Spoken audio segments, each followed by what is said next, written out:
Hello, and welcome back to the Observations podcast, brought to you by Democracy Volunteers. I'm Ethan Reuter, and in today's episode, we'll be talking about the 1924 general election. I'm delighted to be joined today by Taym Saleh, who is a teacher and published historian in electoral politics. Taym, welcome to the show, and thank you for being here. Thanks for having me. I first want to get into the economic context of the country and the national mood going into the election. How does the economics and the country feel about itself into 1924? Well, everything about economically and socially, almost everything about Britain in the early 1920s is some kind of echo of the consequences of the First World War. Either directly in the sense that the strain and the horror of fighting the war wrought all kinds of effects that were still being felt directly into the early and mid-1920s, or in a slightly less direct way, where many people, especially politicians and policymakers, were to a more or less explicit extent, more or less explicitly trying to banish the shadow of the Great War by self-consciously recreating aspects of the Edwardian pre-war world. The sort of latter point of doing that, we see that as the 1920s go on, with this, with hindsight, quite irrational fidelity to returning to the gold standard, which had been the main way in which the pre-war world had regulated currencies and exchanges between currencies in a way that regulated prices. In terms of the actual direct kind of bread and butter economic situation, one of the direct effects, economically speaking, of the First World War was inflation. That obviously government spending to fight the war went up, tax revenues went down, the government was forced to borrow, by the standards of the time, astonishing amounts of money. And this naturally had an inflationary effect. The politics, therefore, of the early 20s, of sort of the late teens, early 20s, is the politics of anti-inflation, especially on the conservative side, or the sort of the right-wing half of the political spectrum, is to try to banish the deleterious consequences of inflation, especially on what we would probably call today the lower middle class, especially the people who were reliant on savings, the sorts of people who, in any inflationary situation, are the most exposed to the consequences of inflation. In what high inflation tends to do to a society is it really sharpens mutual antagonisms. It sharpens the sense of certain groups of people, that they are losers, that they, as opposed to certain others, are being particularly hammered by price rises. So you have this, with, as I said, people reliant on savings, business owners, people on fixed incomes. And people in such situations are very, very sensitive to the perception that other groups are profiting at their expense. So in the early 1920s, the sort of social economic villains on the part of this sort of petty bourgeois people are, on the one hand, the fabled profiteers, those unscrupulous captains of industry who did very well out of the Great War, and the other group, like politically speaking, a much more significant group, is the ununionized, unskilled working class, who saw, by working in the war industries, an enormous real terms appreciation in their wages. And so there's a tremendous cauldron of social and economic anxieties at play in British society in the early 1920s. And if we've touched on the economics, I want to also get into the politics that we see in the time period.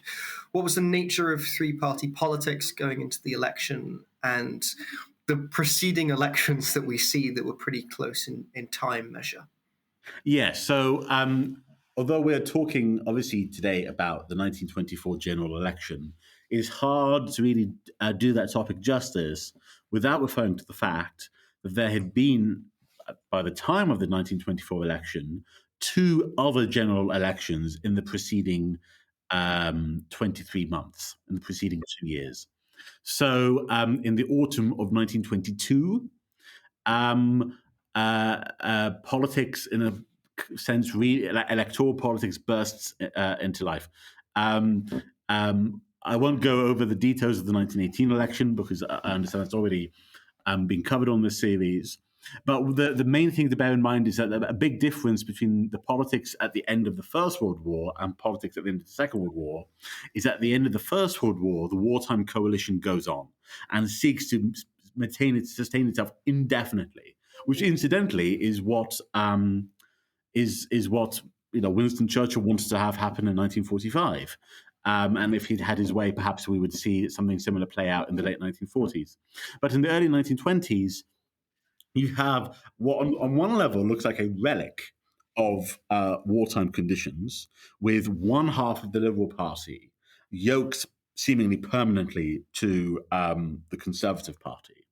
What David Lloyd George wants from this is to have this be the nucleus for a new centre party, for the distinction between Conservatives and Liberals, which of course was what politics was all about up until the First World War. That distinction, Lloyd George wants it to be evaporated, to be dissolved, and the two parties effectively to come together in order to better oppose socialism, specifically the threat of the Labour Party. So one way of characterizing politics in the early 1920s is that people, one way or another, recognize that this period of three-party Conservative versus Liberal versus Labour politics is not sustainable. There has to be some kind of new two-party order, which will, people assume, be the Labour Party versus something else. And the big unknown is what exact form that other thing is going to take. David Lloyd George has a vision which is shared by some Conservatives. So Austen Chamberlain, the older son of Joseph Chamberlain and the older brother of Neville Chamberlain, Winston Churchill. Conservatives and Liberals like this are very keen on the idea of having a fusion between the two older established parties. In 1922, however, in the autumn of 22, this falls apart. And the Tory bigwigs are sympathetic to fusion, but the backbenchers are not. The backbenchers meet in the Carlton Club in the autumn of 1922 and hold a vote. And a majority of votes in that ballot are cast in favour of withdrawing their support from the Lloyd George coalition. So the coalition falls apart. There has to be a general election since the government no longer has any kind of majority in the Commons. It looks like full-blooded party politics is back on the agenda, with a Conservative Party standing on its own, alongside the Lloyd George Liberals, who still call themselves the National Liberals, the anti-Lloyd George Liberals, standing as just Liberals, under the leadership of Herbert Asquith, and the Labour Party under Ramsay MacDonald. So actually, we temporarily have four-party politics. The Conservatives win handsomely. They win a majority of about 70 seats over all other parties. This looks like, in going into the beginning of 23, this looks like a new order, it has been reestablished. We're going to have a Tory party that is the leading anti-socialist vehicle, getting ready to face off against the Labour Party. However, something very unexpected happens. The man who had led the Conservatives at this stage, a man called Andrew Bonar-Law, is diagnosed with cancer, and he has to resign. He is replaced by a relatively junior figure called Stanley Baldwin, who is not given an enormous amount of optimism in the sort of prognostications that other people are making, the predictions other people are making. It's not clear how at the time in 23 just how durable a leader he's going to prove. And because of the mounting crisis in the British economy, and because of the fear that the war had permanently hobbled Britain's industrial supremacy, an old idea that we discussed in the previous episode comes back to people's minds, which is the idea of protectionism. the Conservatives, before the First World War, having learned the lesson of 1906, had adopted a consistent policy of saying at each successive general election that in this election, whichever election it is at the time, we are not seeking a mandate for protective tariffs. If we change our mind on that, we will seek a fresh mandate from the electorate in order to have this. So Baldwin decides that now is the time to go for protective tariffs. He feels he has no choice but to abide by the pledge that his predecessor, Bonar Law, had made in the 1922 election, which are no new tariffs until a fresh mandate is sought. So despite having a completely workable majority of 70, and despite Parliament not even being a year old, he dissolves and calls a snap election, explicitly on the platform of tariffs. This has some pretty bad consequences for the Tory party. The first thing it does is that it, just like in the early 1900s, the looming spectre of protectionism snaps back together the two halves of the Liberal Party, who had previously seemed to be irreconcilable. Lloyd George and Asquith reunite for a final last-ditch defense of free trade. The Labour Party, although questions of free trade are not exactly core to its raison d'etre, still is enough of a kind of classic late 19th century radical party to feel this instinctive attachment to free trade. So both of the progressive parties are, campaigning on full-blooded opposition to protective tariffs.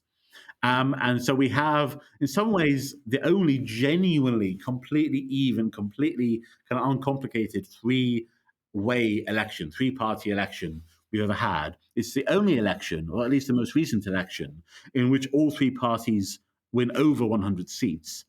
And the Conservatives remain the largest party, but a long way short of an overall majority. They get about 260 seats. A long way, so about 55 or so seats short of an overall majority. This means that, given the election was about protection and free trade parties combined comfortably outnumber the Conservatives, it's clear that there's going to have to be a change in party. The Labour Party come ahead of the Liberals. The Labour Party gets 191 seats and the Liberals get about 155. So it's clear of the two progressive parties, Labour are the larger, they will form the government. The Liberal Party are certainly not going to form a coalition with Labour, but they feel they have no choice but to not stand in the way of a new Labour government. So for this reason, kind of basically by accident, we have Britain's first ever Labour government that was formed in January 1924 under the leadership of Ramsay MacDonald. This does not go particularly smoothly. As it turns out, this government does not last in the House of Commons for more than 9 or 10 months before it is defeated on a serious enough issue that it becomes clear to everyone that there will have to be yet another dissolution and yet another election in the autumn of 1924. So we have, the autumn of 22, sort of a snap election, autumn of 23, and now the autumn of 24. Well, I want to get into a couple of the troubles that they faced. First, not on the case that brought them down, but on the question of Russian treaties and the sort of starting that we see of the right-wing attack over this. What exactly was the contested issue over Russian treaties?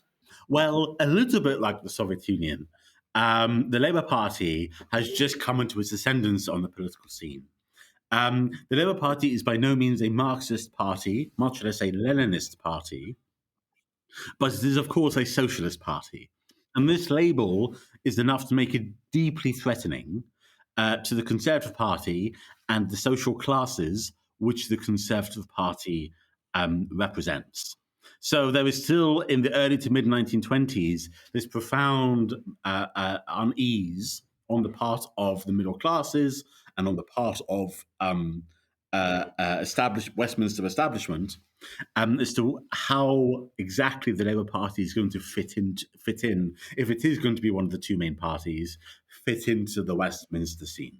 So what we have with the Russian treaties is an exploration by the new Labour government under Ramsay MacDonald to begin the process of normalizing diplomatic relations with the Soviet Union. And so you have, with this diplomatic level of things and the domestic political level of things, these two collide in such a way as, in the hands particularly of conservative polemicists, to seemingly confirm all of the most grave misgivings that people on the right have about the Labour Party and where the Labour Party's sympathies really lie. Do they really lie, in other words, with a brutal Bolshevik regime which has expropriated the propertied classes, slaughtered the Russian royal family, started suppressing quite brutally the established church in Russia, and rhetorically committed itself to an agenda of perpetual worldwide communist revolution? What exactly does it mean for British politics to have a socialist party that is willing to sit down and do deals with a regime like that? That is why the Russian treaties issue becomes so kind of combustive in British politics. And our way from treaties into the thing that finally brings down MacDonald's government in this vote of no confidence. What was the Campbell case? Okay. John Campbell was a journalist and member of the Communist Party of Great Britain. He edited a Communist Party-affiliated newspaper called The Weekly Worker. That newspaper published an editorial rather, which said that if British soldiers, were ever to be deployed against striking workers, they should refuse to fire on those striking workers and should instead embrace their fellow workers and take up arms against the common enemy, namely the oppressing classes. From the point of view of the law at the time, this seems to be a pretty textbook case of the existing standing offence of incitement to mutiny. And so there are moves to launch a prosecution against John Campbell and against the Weekly Worker newspaper. The prosecution, however, in the late summer, early autumn of 24, is dropped. And the question immediately arises, what role did the Attorney General have, the Attorney General of the MacDonald government? What role did he have in halting the prosecution? And how far, if at all, was he leaned on by his cabinet colleagues in making the decision not to proceed with the prosecution? So again, in kind of combination with the Russian treaties issue that we've just discussed, we have a case where it looks to a conservative audience, it looks an awful lot like a Labour government going soft on communist subversion and communist traitors. So again, an issue calculated almost perfectly to appeal to the darkest visions that people in the Conservative and to a lesser extent the Liberal Party have about what it means to have a socialist party at the very top of British politics. And this ultimately leads to Campbell or MacDonald's vote of no confidence and the downfall of his government. I want to get into the figures that we see that then take over during his election campaign. MacDonald, Baldwin, Asquith, who are they, what backgrounds they come from, and what do they represent to the public? Let's start with the recently defeated Prime Minister at the opening of the election campaign, James Ramsay MacDonald.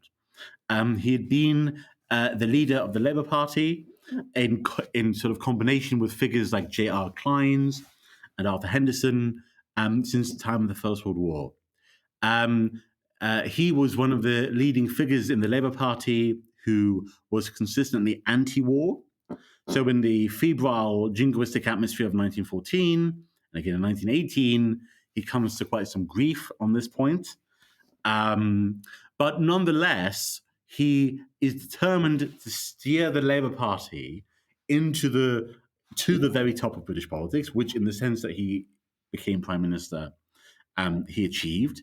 He's determined to cement the Labour Party so that it will be in a position where it would never again have to do what it had to do way back at the beginning of the 20th century, where he, on behalf of the Labour Party, established the MacDonald-Gladstone Pact that we discussed regarding the 1906 election. So an election pact with the Liberal Party, where Labour would be very much the junior partners.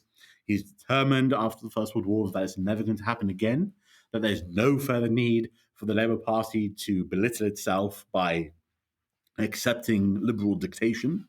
And so when the election result in 1923 becomes clear, and it becomes clear that Labour has come on ahead of the Liberal Party, not only does this mean that he and not the Liberal Party will be forming a minority government, but that when the time comes to kind of navigate the House of Commons without a parliamentary majority, MacDonald is quite reluctant to go cap in hand to the Liberal Party to establish a kind of a permanent basis on which it can govern for 4 or 5 years. And so this determination to establish, to prove the durability and the suitability of the Labour Party is a real hallmark of his leadership. I said durability vis-a-vis the Liberals, which I've just talked about, but there's also something to be said about suitability. MacDonald is determined to demonstrate the respectability and the suitability of the Labour Party as a party of government and as a party of Westminster to the rest of the political world and to the rest of British society. The kind of apotheosis of this sort of dynamic, of this sort of aspect of his psychology, is not yet apparent in 1924. It will become apparent 6, 7, 8 years later, when in the start of the 1930s, when he is again Prime Minister, he chooses respectability and economic orthodoxy and the advice of the Treasury and the Bank of England over the political preferences of his own party and cabinet colleagues, and therefore precipitate a split in the Labour Party, where he and his supporters are ousted and expelled from the Labour Party. So this is a man, in other words, although that is at this point somewhere in the future, who is determined to prove that the Labour Party is a good fit for Westminster. So that's the first thing. That's Ramsay MacDonald. Herbert Asquith is, of course, of another generation entirely. He had already been Prime Minister long before these events. He had been Prime Minister between 1908 and 1916. So he's in some ways the last Edwardian, the last pre-war Prime Minister. That's obviously true as a matter of chronology, but many observers, many historians, sort of looking back on the period, feel it to be true in a more, shall we say, sentimental way.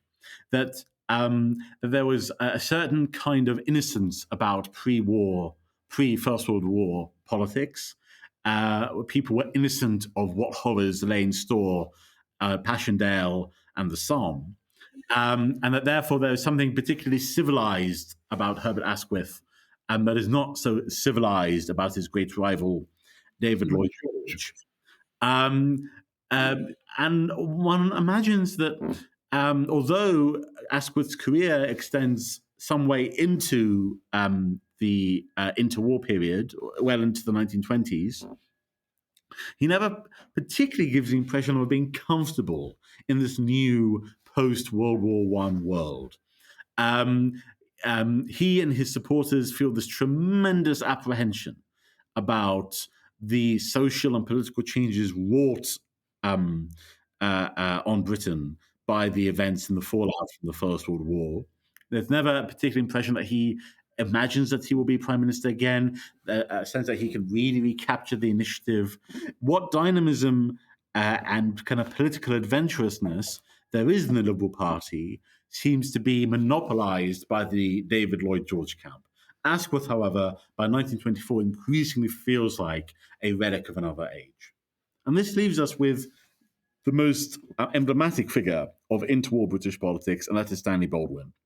We mentioned him in the context of him succeeding Andrew Bonar Law, where I said that he did not have a particularly kind of stellar lead-up career-wise, in the sense that he was not really seen as anyone's heir apparent until very shortly before he becomes prime minister.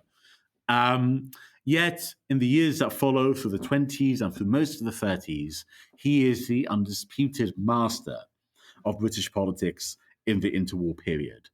Why is this? Partly, it's because he seems more than anyone else to have a really unerring, instinctive grasp of what it is that the bulk, the critical mass of the British electorate want from their politics and from their politicians, what kind of rhetoric they want, what kind of politics they want. Baldwin, especially with hindsight, prides himself as being the political figure on the conservative side who understands the need, understands well the inevitability of Labour's succession to the progressive mantle in British politics, and therefore the need to have Labour be bedded in as smoothly and as unacrimoniously as possible. So he is very anti doing any deals with the Liberal Party. He is particularly anti the person of David Lloyd George, whom he finds to be straightforwardly repulsive. He abhors the demagoguery of Lloyd George and also of the media barons, of people like Lord Beaverbrook and Lord Rothermere. And he believes that if the British people are to be kept to the faith of parliamentary constitutional government in this age of alluring totalitarian ideologies, it is incumbent on the political class to present as homely and as unthreatening and as welcoming a political arena as they possibly can. This is, I think, particularly apparent in the way that Baldwin takes, quite with that instinctive ingenuity, takes to the world of radio campaigning and radio politics. Before the advent of the radio at this time in sort of the early 1920s as like a genuine a mass medium, political rhetoric is transmitted in the meeting hall, transmitted in person, face to face. If you were a politician on a platform addressing crowds of several hundred, maybe even in the thousands, people who have chosen to come often on a miserable weekday evening to hear a politician speak, people are doing that because they want to be entertained. And so people like Ramsay MacDonald and David Lloyd George, and even people like Asquith, their rhetoric, their public-facing rhetoric, is trained towards the speaking platform, which involves a degree of showmanship, of razzmatazz, of projected voice, of loudness. Baldwin, however, is never particularly good at that kind of politics, that kind of rhetoric. But he takes, like a duck to water, to the radio. Because people sitting at home listening to the radio don't necessarily want to hear the kind of high-stakes rhetorical projection that you really need to lay on in a meeting hall in order to get the crowd going. People want to hear, in the comfort of their homes, something altogether more homely. And that is precisely the manner that Baldwin is almost born to transmit, is almost born to give off when he addresses the microphone. And so the radio, I think, is really almost inextricable from the manner of Baldwin, of the virtuosity with which he really kind of at a basic level seems to get what it is the people are looking for from their politicians, and therefore is at the heart of why he was such a successful political operator. And from the bombast of meeting hall speeches to now the radio, what impact does the radio and how does the radio sort of first make its appearance on politics during this election campaign? Well, the central point is that that this homeliness, this domesticity of Baldwin that I've described pairs up very nicely with the vision of conservatism and the vision ultimately of Englishness, of national identity that he is keen to project. The Conservative Party on Baldwin's watch fundamentally, its fundamental stance, not just, or particularly in this election, but really throughout the 1920s, settles on conservatism as being about the protection of what are all often usually called in this period constitutionalism. Now, what it means by constitutionalism is, on a surface level, obedience to the law, acceptance that the only legitimate channel through which to seek political change is through the House of Commons, through Parliament, and the elections which create Parliament. That seems a very innocuous and straightforward and pretty uncontroversial proposition. But the real subtext here is against the threat or the spectre of trade union muscle. 2 years after this election, in the 1926 general strike, this is really the apotheosis of constitutionalism kind of facing off against its enemy, namely trade unionists who, from their point of view, are just trying to protect their wages against inflation, against attempts by captains of industry to turn the clock back to pre-1914 in terms of wage levels. But from the conservative point of view, what the trade unions are doing, quite similar to what they were accused of doing in the 70s and 80s, is to use their muscle and use their leverage to affect fundamental political change in the social order and in the political order. That is, from a Baldwin point of view, so the definition of unconstitutional or anti-constitutional politics. And therefore, it's everything that he, in his sort of gentleness and his soothing moderation, is determined rhetorically to stand against. So he's not trying to cast conservatism as being about the defense of property rights or an opposition to progressive taxation or to social spending or even to some kind of accommodation with the trade unions as such. What he's trying to do is to channel all of that through the sort of the placid, quiet theatre of electioneering and of the House of Commons itself. And the other main point that we see come out of the campaign is perhaps Britain's first ever October surprise, the Zinoviev letter. What was the Zinoviev letter? That rather infamous document is attached to the name of someone called Grigory Zinoviev, who is a senior figure in the Communist Party in the Soviet Union. He is the head of the Comintern, which is short for the Communist International. So that is the association or the organization that seeks, under Soviet leadership, to rally and coordinate communist parties around the world for coordinated political action. A letter in 1924 comes to the attention of the Foreign Office, which is purportedly written by Zinoviev, addressed to the British Communist Party, telling them, in effect, don't worry about anything else. Just get yourself nicely infiltrated inside the Labour Party. The Labour Party will make a very nice vehicle for the British wing of the International Revolution.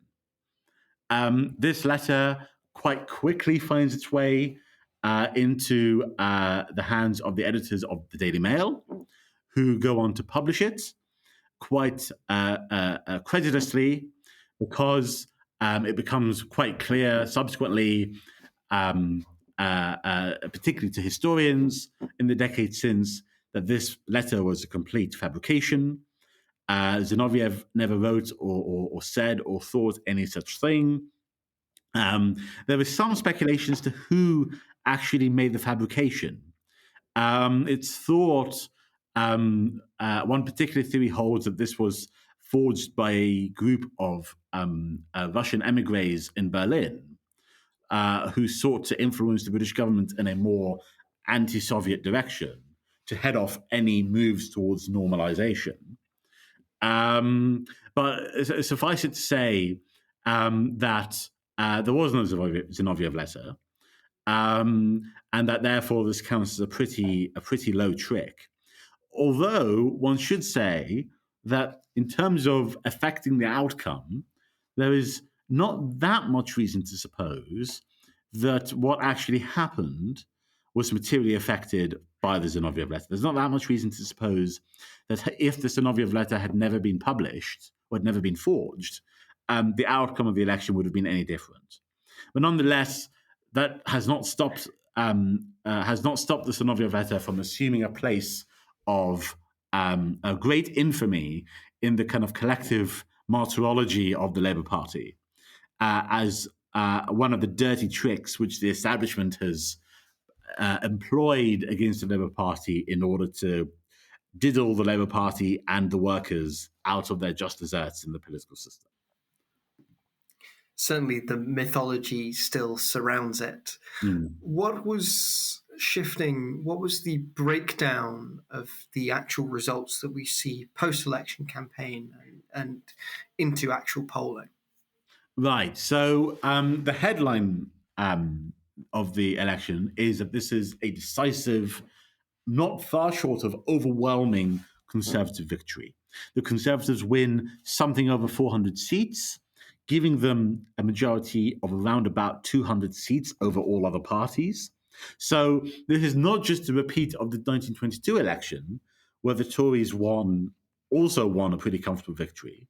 This is obviously, firstly, a much bigger majority. They've won more seats than they did in 1922. But more than that, they've been able to demonstrate a complete mastery of the electoral and political scene. Unlike in 1922, where the Liberal Party was sort of still split in half, and there was some ambivalence as to whether one of those halves was still kind of an outrider of the Conservatives, and that gave that part of the Liberal Party some kind of continued kind of lingering life. The Liberal Party left to stand on its own 2 feet, unsupported, allied with by the Conservatives, is absolutely blown away. Asquith loses his own seat in Paisley, just outside Glasgow. The Liberal Party as a whole is reduced to a rump of about 40 seats, down from the 155 or so they had just a year before. The Labour Party has obviously sustained a big defeat in the context of a Tory landslide, but the silver lining for them is that there is now no longer any room for uncertainty. They are the main opposition party. They are the main progressive party. They're the main anti-conservative force. And anyone in British society who is unhappy with the Conservative government and wants an alternative will now have precious little choice but to throw in their lot with the Labour Party. So in a sense, this is a big defeat for the Labour Party, obviously. They're ejected from government quite brutally. But in terms of the long-term trajectory of British politics, this is all pretty unmistakable. That there is no remaining ambiguity as to whether the Labour and Liberals will split the anti-Tory vote or anything like that. Politics is now Conservative versus Labour. And from the 3-party system to the 2-party system, what was the reaction of each of the 3 parties post-election? So the Conservatives are obviously basking in this euphoria. They feel that they have now found a new raison d'etre, namely anti-socialism. So they are now kind of quite uncomplicatedly the party of anti-Labour, the party that tells people that they will stop the trade unions from getting too powerful, the party that, in line with this Baldwinian vision of constitutionalism, is not going to use its power to fight class war unremittingly, but it is going to justify itself as being a roadblock to continued radical social change powered by a labor movement that is sort of split in its methods and its kind of arms between a parliamentary wing, the Labour Party, and an extra parliamentary wing, the trade union movement writ large. That sort of duality or ambiguity about how you do politics is sort of, if there's anything that the Conservative Party kind of rejects as a way of doing politics, it's that. And so the Conservatives have a sense of what they're against, and there's now a clearer sense of what politics is about. It is about this thing of Labour/trade unions against everyone else in British society. But that doesn't necessarily make for a particularly fully fleshed out legislative program. And by the time the parliament elected in 1924 expires in 1929, it's not particularly clear what the Conservative government, having been in office with an enormous majority for 5 years, can really say for itself. And that partly explains why it comes to grief in 1929. As for the Labour Party, as I said, they've been ejected from government, but a lot of the big questions about the future of the party, the future of progressive politics, what kind of relationship is going to have to continue to have the Liberal Party, all of those things are kicked into touch. They too, in their own way, benefit from this clarity of how British politics can now be characterized. And finally, we have the Liberal Party, which is in much the worst state of the three. As I said, Asquith has lost his seat. He will not enter the Commons again. He's now effectively retired from politics. So this leaves the field clear for David Lloyd George, who still has this kind of entrepreneurial zeal in politics of trying to make things happen. Liberalism is now his patrimony and no one else's for as long as he's still alive. So for the remainder of the 1920s, the Liberal Party tries to rebuild, partly organizationally, because the Liberal Party fielded very few candidates for a national party in this election. This is one aspect of the results that bears mentioning, that I said, Conservatives are on 410 or so, Labour are on just under 200, the Liberals are on 40. Part of the reason, arguably, why the Liberals are where they are in that seat tally is because they only field 300-odd candidates. And so clearly the organizational ability and the ambitions of the Liberal Party are enormously shrunk. And part of the work of rebuilding the Liberal Party is to rebuild that aspect of the Liberal Party's existence. In the remainder of the 1920s, the Liberal Party still shows, largely thanks to Lloyd George himself, a certain kind of inventiveness. So, ironically, although obviously they're now unmistakably the third force in British politics, they enter the 1929 election with, in some ways, a much more intellectually kind of heterodox and progressive agenda than even the Labour Party. They are advocating a kind of proto-Keynesianism in their 1929 manifesto, which is called We Can Conquer Unemployment, which advocates something that looks like job creation schemes and counter-cyclical spending and economic stimulus and all these things that would not be systematically propounded by J.M. Keynes until the following decade.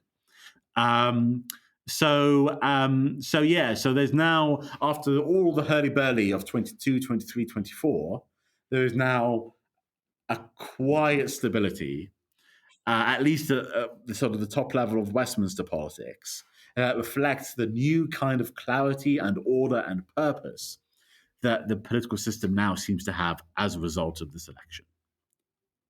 And what was the most consequential factor of those that we have covered in actually deciding the scale of this Conservative majority and the outcome of the election? I think it's fundamentally that this new rationale of operating basis of British politics, which is socialism versus anti-socialism, is a compelling one, not only in terms of political narratives, but in reflecting the actual divisions in British society. This is, in short, a dividing logic that the British electorate more or less buy into. And when that's the case, there's just a brutal kind of arithmetic reality that when invited to kind of participate in this sort of head count, there are far more electors who are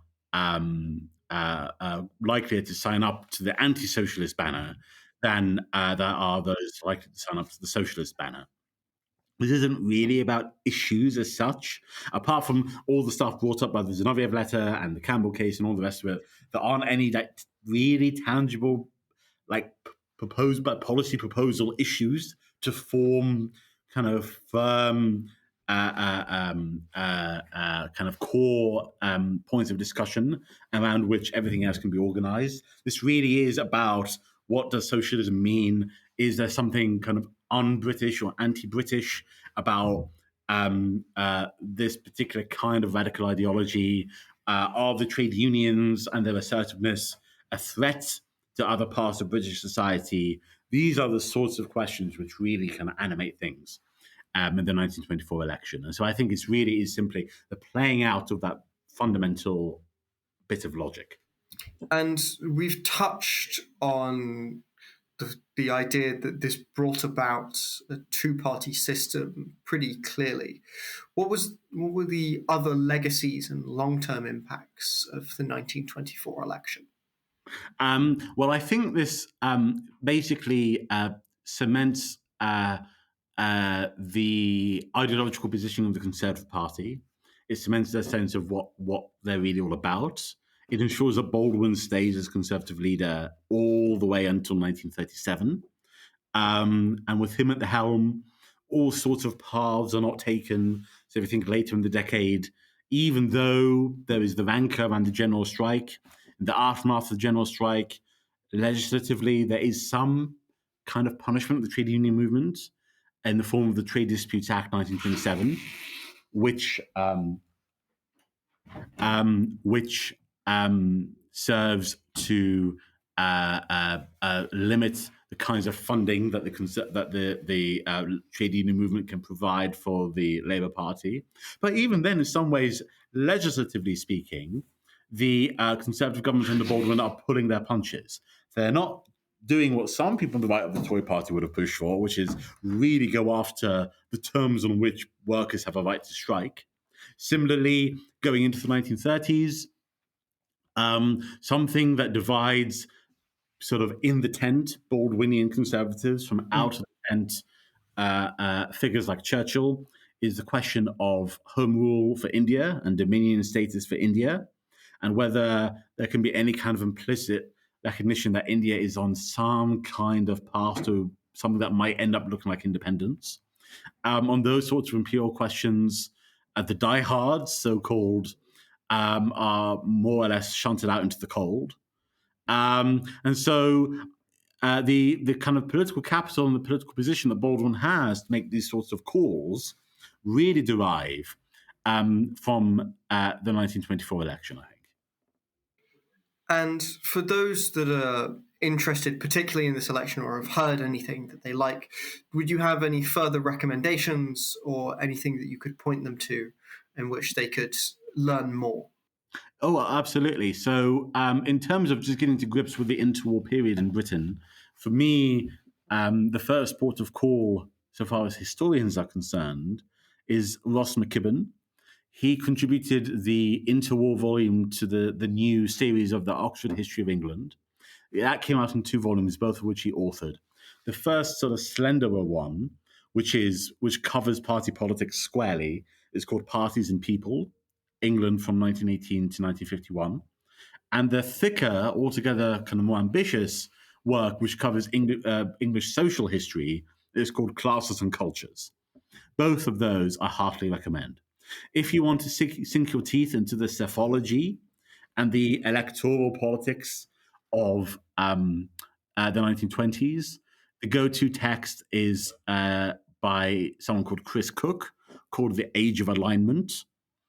In the field of electoral politics, I would be remiss if I did not mention my own co-authored article with someone else who I believe has been a guest of this podcast, Dr. Luke Blaxall, about the electoral politics of the 1920s. That can be found in the journal, the Historical Journal. If one wants to get to grips with the history of the Conservative Party, the reference text is by Chris Ramsden, Conservatives under Balfour and Baldwin, which covers both Edwardian and interwar Conservative parties. So I think that hopefully those recommendations would be a good starting point for our listeners. Thank you for joining me. It has been a pleasure to have you on the podcast. If you have enjoyed this episode, then please do follow us for more. We're also available on YouTube at The Observations Podcast. And if you're already watching over on YouTube, please do like, subscribe, comment. It does greatly help us. And thank you for listening to The Observations Podcast.